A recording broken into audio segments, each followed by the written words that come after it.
নমস্কার বন্ধুরা, গ্রিন আর্টে আপনাদের স্বাগত। ধনতেরাসের শুভেচ্ছা জানিয়ে শুরু করছি আজকের ভিডিও।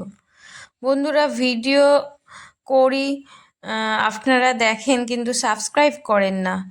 গাছ ভালোবাসি আমরা, তার জন্যে গাছ নিয়ে এত মাথামাতি করি, এত ভিডিও বানাই, গাছকে এত ভালোবাসি। যেখানে মানুষ সময় পায় না সেখানে আমরা আমাদের সময় বার করে গাছ করি। তো বন্ধুরা, প্লিজ সাবস্ক্রাইব করবেন, বেল আইকন প্রেস করবেন, যাতে নোটিফিকেশান সবার প্রথম আপনাদের ফোনে পৌঁছে যায়। আপনারা সাবস্ক্রাইব করুন, বেল আইকন প্রেস করুন, আর কমেন্ট করলে আমার ভিডিও করার ইচ্ছাটা একটু বেশি বেড়ে যাবে, আনন্দটা অনেকটা বেশি পাবো। তো বন্ধুরা, আজকের আমি কামরাঙা, গোল্ডেন কামরাঙা এনেছি। এটা খুব ভালো ফলন দেয়, আর এটা ছাদ বাগানের জন্য উপযুক্ত একটা গাছ। তো এই গাছটা আমি পটিং করব। আপনারা নার্সারিতে গিয়ে বলবেন গোল্ডেন কামরাঙার টবে ফলন অনেকটা বেশি হয়। তো বন্ধুরা, ভিডিও শেষে দুটো টিপস দেবো, অবশ্যই আপনারা ভিডিওটা শেষ পর্যন্ত দেখবেন। বন্ধুরা, এই গ্রো ব্যাগটা আমি এত টানাটানি করে বের করছি একটাই কারণ আমরা এত ভালোবাসি গাছ যে কোনো কিছুই আমাদের কাছে এক্সট্রা থাকে না। যতই ব্যাগ টপ যত যাই কিনি সব কম পড়ে যায়, বিশেষ করে তো আমার কাছেই। তো ওই জন্য আমি গ্রো ব্যাগটাকে বের করলাম। তো আপনারা গাছের গোড়া ধরে টানবেন না, গ্রো ব্যাগটা আপনি যে হাতে গ্রো ব্যাগ ধরে টানছেন সেটাই হাতটা ফুস করে করে মাটির উপরে ফুস করে করে মানে ব্যাগটা বের করবেন। কখনোই গোড়া ধরে গাছের টানাটানি করবেন না। আর এখানে দেখুন, মাটিগুলোকে আমি লুজ করে দিচ্ছি। এই মাটিগুলো অনেকটা টাইট মাটি হয়, তো গাছের শিকড় দিতে প্রবলেম হবে। মাটিটা লুজ করে দিয়েছি, আর একদম সামান্য অল্প মাটি দিয়ে আমি গাছ লাগাবো। আজকে দেখাবো যে আমরা ফলের গাছও এইভাবে করতে পারি। একদম দেখুন, এই যে মগটা, এই মগের এক মগ আমি কোকোপিট নিয়েছি, হাফ কম্পোস্ট নিয়েছি, এই মগটার বালি নিয়েছি, আর ওই মগেরই এক মগ মাটি নিয়েছি। তো বন্ধুরা, এই মিশ্রণটা কিন্তু পুরোটাও আমার লাগবে না, এর এক ভাগ লাগবে। দেখুন কত কম মাটিতে আমি গাছ লাগাই, একদম লাইট ওয়েট হবে, ছাদের কোনো ওয়েটই পড়বে না এইভাবে আপনারা যদি মাটি করেন। বন্ধুরা দেখুন, এই মাটির সাথে আমি এক মুঠো রাখ, যে কাঠ কয়লা পোড়ালে যে রাখ বা ছাই হয় সেটাই দেব, আর 2 চামচের মতো হলুদ দিয়ে দেবো।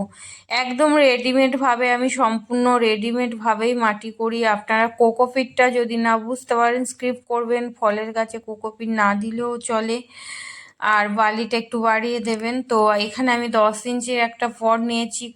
ফলের গাছ বলে যে আপনারা অনেক বড় কোনো গাছ দিতে যাবেন না। ফলের গাছ, ছোট গাছ প্রথমে ছোট টবেই দিয়ে আমরা বড় করব, তারপরে ওর রিকোয়ারমেন্ট অনুযায়ী আমরা টব চেঞ্জ করব।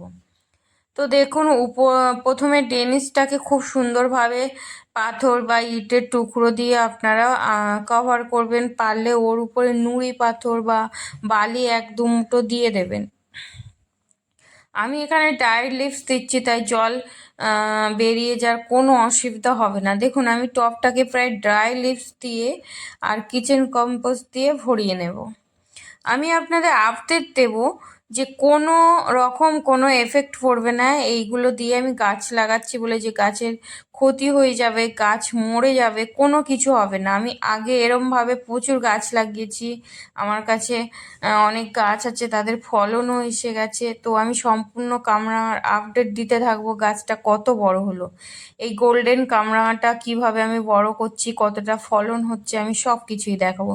দেখুন, একদম এক প্লেট আমি মাটি দিলাম, আর কোনো মাটি দিলাম না, গাছটাকে বসিয়ে দেবো, আর এর চারদিকে শুধু ওই মিক্স করা মাটিটা দেবো। দেখুন কত কম মাটিতে আমরা গাছ লাগাচ্ছি, আর তাহলে টবের ওয়েটটা কত লাইট হবে। আর যদি আমরা সম্পূর্ণ মাটি দিয়ে গাছটাকে বসাতে যাই তখন মাটি ওয়েটটা অনেক বেশি হবে, মাটিটাও আমাদের অনেক দরকার পড়বে, আর মাটি সবসময় আমাদের পাওয়া যায় না। তো একদম সামান্য একটু মাটি দিয়ে, দেখুন আমার সমস্ত মিশ্রণ পড়ে আছে, একদম সামান্য মাটি দিয়ে আমি গাছটা লাগিয়ে ফেলেছি। তো আপনারা প্রথমে ভালোভাবে ওয়াটারিং করবেন যতক্ষণ না জলটা নিচে দিয়ে বেরিয়ে যাচ্ছে, টবের নিচে দিয়ে। ফার্স্ট ওয়াটারিং একদম সম্পূর্ণভাবেই আমাদের করতে হবে। তো আমি এটা পুরো ভরে দিয়েছি মাটি বলে, এরই না যে ভুল প্রসেস হলো, এটা এই কারণে দিয়েছি, আমি একটু ধীরে ধীরে জলগুলো ভরছি, কারণ আমি নিচে এতটাই ডাই লিভস দিয়েছি আর কিচেন কম্পোস্ট দিয়েছি যে এটা অনেকটাই ডেবে যাবে। তার জন্যে আমি একদম সামান্য একটু মাটি দিয়েছি, তো ওই জন্য আমি একদম ভরা ভরা দিয়েছি। 2-3 দিনের মধ্যে ওরা ডেবে যাবে, নিচে নেমে যাবে, তো তখন আমি আবার কিছু খাবার মাটি দেবো। তো বন্ধুরা, এবার যে টিপসের কথা বলছি দেখুন, সব সময় আমরা যখন গাছ কিনবো কখনোই মুখে বলে এই যে এই ফল হয় ওই ফল হয় নেব না। সব সময় আপনারা ফলন দেখে গাছ নেবেন। আর 1 নম্বর তো এই গাছটা আমাকে কেটে ফেলতে বলেছিল, কিন্তু আমি কাটিনি। দেখুন এইভাবে ব্লেন্ড করে বেঁধে দিয়েছি, একটাই কারণ এটা ফলের সিজন আসছে, তো এখনই গাছে ফুলে ভরে যাবে। আমি যদি এই এই যে বিশাল একটা লম্বা হয়ে গেছে, এটা যদি কেটে ফেলে দিই তাহলে ফুল হবে না, তো এইভাবে দড়ি দিয়ে বেঁধে দিয়েছি।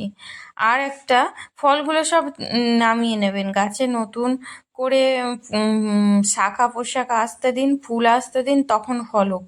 এখন আমরা পুরানো ফলগুলো সব পেড়ে নেব, নামিয়ে রাখবো, পুরানো ফল গাছে রাখবো না, তাহলে দেখবেন গাছ অনেকটা স্ট্রংভাবে বেড়ে উঠবে, গাছের কোনো ক্ষতি হবে না। তো আপনারা এইভাবে টুন দড়ি দিয়ে বাঁধবেন, কোনো লাইলন দড়ি বা কোনো শক্ত দড়ি দিয়ে বাঁধবেন না। এই যে চটের দড়ি, এরকম দড়ি দিয়ে বাঁধলে গাছের কোনো ক্ষতি হবে না। তো বন্ধুরা, আপডেট